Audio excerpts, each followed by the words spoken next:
नमस्कार, कहानी बॉक्स में आपका स्वागत है। संगीता ने देखा एक सुंदर सी औरत बाइक पर उसके पति से चिपक कर बैठी थी।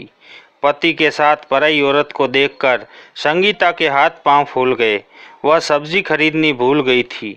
उसके देखते देखते पति की बाइक आंखों से ओझल हो गई। वह जल्दी में ऑटो करके घर के लिए निकल पड़ी। शाम को 6 बज चुके थे। पति अभी तक घर नहीं पहुंचा था। जरूर उस कलमोही के साथ गुलछड़े उड़ा रहा होगा। इस उम्र में गुल खिला रहा है बेशरम। बच्चे हो गए हैं मगर उसे बुढ़ापे में इश्क का खुमार चढ़ गया है। बड़बड़ाती हुई वह घर पहुंची। पहले तो रोज़ 5 बजे घर आ जाया करता था। सोचते हुए वह गैलरी में चक्कर लगाने लगी और हाँफने लगी। क्या हुआ मम्मी? बड़ी बेटी नेहा ने माँ को इस तरह बेचैन देखकर पूछ लिया। उसके साथ उसकी कॉलेज की सहेली भी साथ थी। संगीता ने कहा, कुछ नहीं, जरा सी घबरा रहा है, इस कारण टहल रही हूँ। घुमा करो मम्मी, एक्सरसाइज भी किया करो, कितनी मोटी हो गई हो। इतना कहकर नेहा अपने कमरे में चली गई। मोटी शब्द वैसे तो बच्चे बहुत बार संगीता के लिए इस्तेमाल कर लेते थे, मगर आज ये शब्द भी संगीता को बहुत बुरा लगा। वह अंदर कमरे में जाकर आईने के सामने खड़ी हो गई। उसने महसूस किया कि 38 साल की उम्र में वह 50 की लग रही हैं।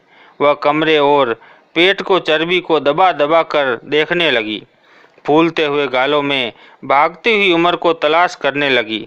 वह सोचने लगी, कितनी सुंदर थी जवानी में, मगर गृहस्थी और बच्चों को संभालते संभालते सारा सौंदर्य खो गया।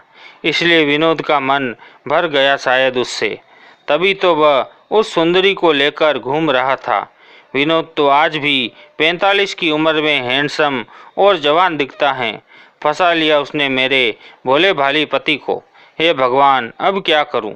घबराहट में बीपी बढ़ने लगा तो जल्दी से टेबलेट ली और अचानक ही कुछ कठोर निर्णय ले लिया और फिर उसके चेहरे पर संतुष्टि के भाव आ गए।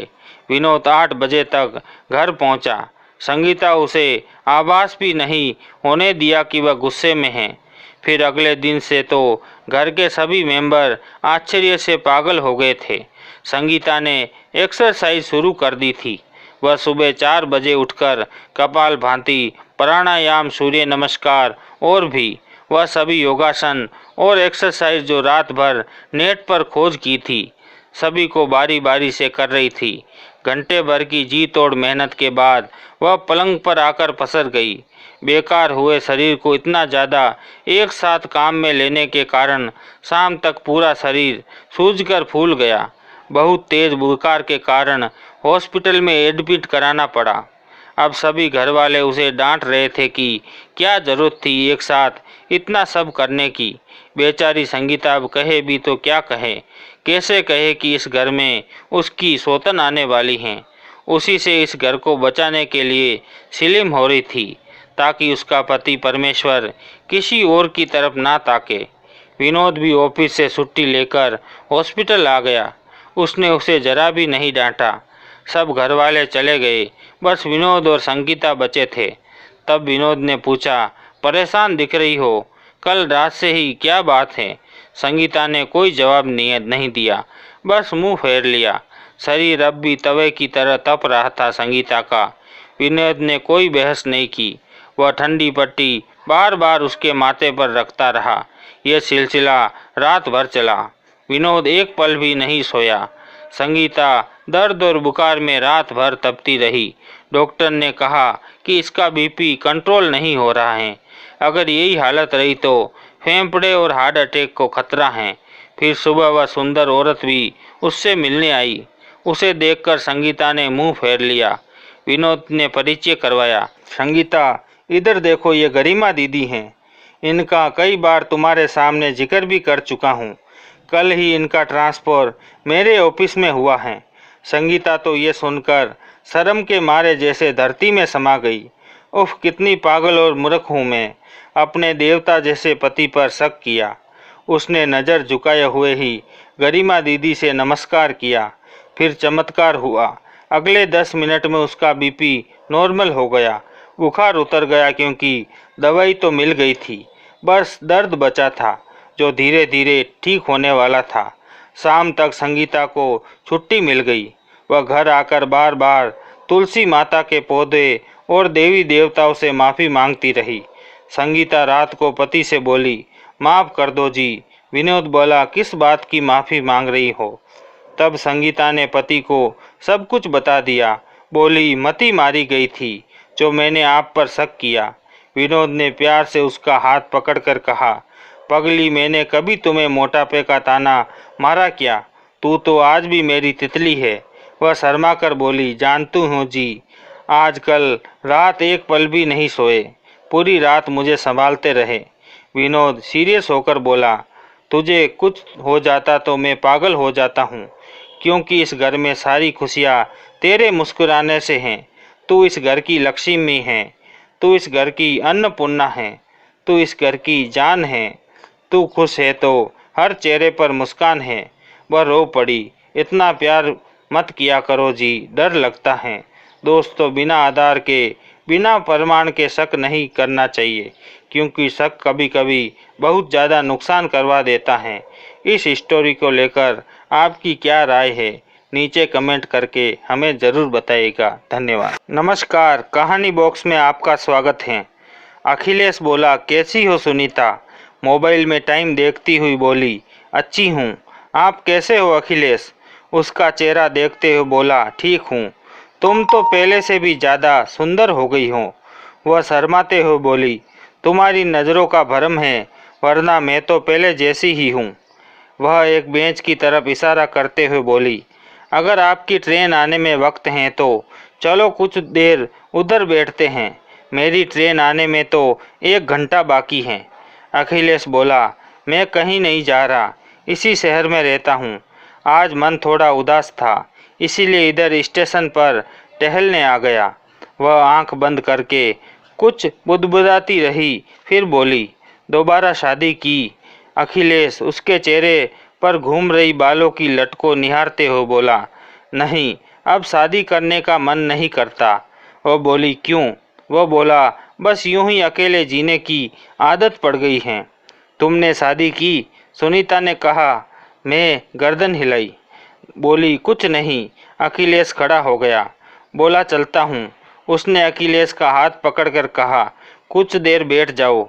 अखिलेश बोला, तुम किसी की पत्नी हो, मैं पराई औरत के पास नहीं बैठता। उसने ज़बरदस्ती अखिलेश को बैठा दिया, फिर बोली, पत्नी तो मैं आपकी भी थी। अखिलेश बोला, पहले थी, 6 साल हो गए तलाक हुए, अब तो पराई हो। वह बोली, एक बात पूछूं? वह बोला, क्या? वह उदास होकर बोली, क्या तलाक दिलों को दूर कर देता है? वह दूसरी तरफ देखते हुए बोला, पता नहीं। वह बोली, मेरी दूसरी शादी हुई थी, मगर 6 महीने भी नहीं चल पाई। वह शराबी था, जुआरी था, उसे मालूम ही नहीं था कि औरत के भी जज्बात होते हैं। वह औरतों को दूसरी शादी में अच्छा लड़का मिलता ही नहीं है।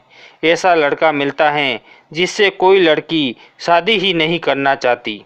वह बिल्कुल जानवर था। मैंने 6 महीने उसके साथ नरक भोगा, तब आप बहुत याद आए।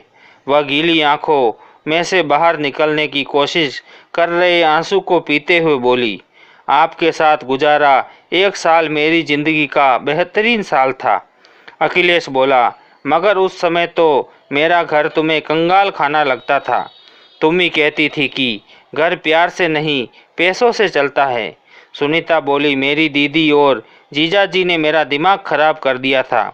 आपका साडू ही हमारा घर खराब कर गया। अखिलेश फिर से खड़ा हो गया और बोला, चलता हूँ, शाम हो गई है, घर जाकर खाना भी बनाना है। सुनीता ने फिर से उसका हाथ पकड़कर बैठा दिया। बोली, जिंदगी का 1 साल साथ गुजारा है, आज 1 घंटा और साथ गुजार लो ना। अखिलेश बोला, पुराने जख्म कुरेद रही हो, दर्द होता है। सुनीता बोली, आपसे दूर होकर मैं भी दर्द ही झेल रही हूँ। दूसरों की बातों में आकर मैंने अपना घर बर्बाद कर दिया, इसका बहुत पछतावा है मुझे। अगर हम साथ रहते हैं तो अब तक हमारे 1-2 बच्चे हो गए होते। अखिलेश बोला, सुना है तुम्हारी दीदी का भी तलाक हो गया। सुनीता बोली, दीदी का तलाक मैंने करवा दिया। उसने मेरा घर खराब किया था, मैंने उसका भी उजाड़ दिया। अब दोनों अलग रह रहे हैं। जब उन दोनों के बारे में सोचती हूँ तो दिल को बड़ा सुकून मिलता है। अखिलेश बोला, अब तुम्हारे घर में तो तुम दोनों रोज़ लड़ती होगी। वह बोली, 1 साल से मैं किराए के मकान में अलग रह रही हूँ। एक प्राइवेट जॉब करती हूँ, खुद का खर्चा निकल जाता है। जब से कमाने लगी हूँ आपकी और भी ज़्यादा याद आने लगी है मुझे। अब मुझे एहसास हो गया है कि कमाना कितना मुश्किल है। बहुत कुछ सुनना पड़ता है, बहुत कुछ सहन करना पड़ता है, तब जाकर 4 पैसे सैलरी के मिलते हैं। अखिलेश बोला, चलो अच्छा हुआ तुम्हें अकल आ गई, मगर अब मुझे जाने दो। दूध वाला शाम का दूध गेट के सामने रख गया होगा। अगर टाइम पर नहीं पहुंचा तो दूध जानवर खा जाएंगे। सुनीता बोली, एक बात पूछूं? वह बोला, क्या? सुनीता बोली, रहने दो। आपकी नज़रों में अब मेरी वैल्यू दूध की थैली से भी कम नज़र आ रही है। आपसे दिल की बात करने से कोई फ़ायदा नहीं है। वह घड़ी को देखते हुए बोला, ठीक है मैं चलता हूँ। वह उठकर चलने लगा तो सुनीता बोली, माफ़ कर दो। अखिलेश बोला, जब तलाक ले रही थी तब मैंने बोला था तुम्हें कि एक बार मुझे खो दोगी तो मैं दोबारा नहीं मिलूँगा, इसलिए भूल जाओ मुझे। कहकर वह चला गया। सुनीता उसे तब तक देखती रही जब तक वह आंखों से ओझल नहीं हो गया। दोस्तों, रिश्ता तोड़ने से पहले उस पर अच्छी तरह से विचार करना जरूरी है। अगर आपकी उम्र कम है तो बड़ों की राय लो, क्योंकि एक बार इंसान बेहतर की तलाश में बेहतरीन खो देता है। इस स्टोरी को लेकर आपकी क्या राय है, नीचे कमेंट करके हमें ज़रूर बताइएगा।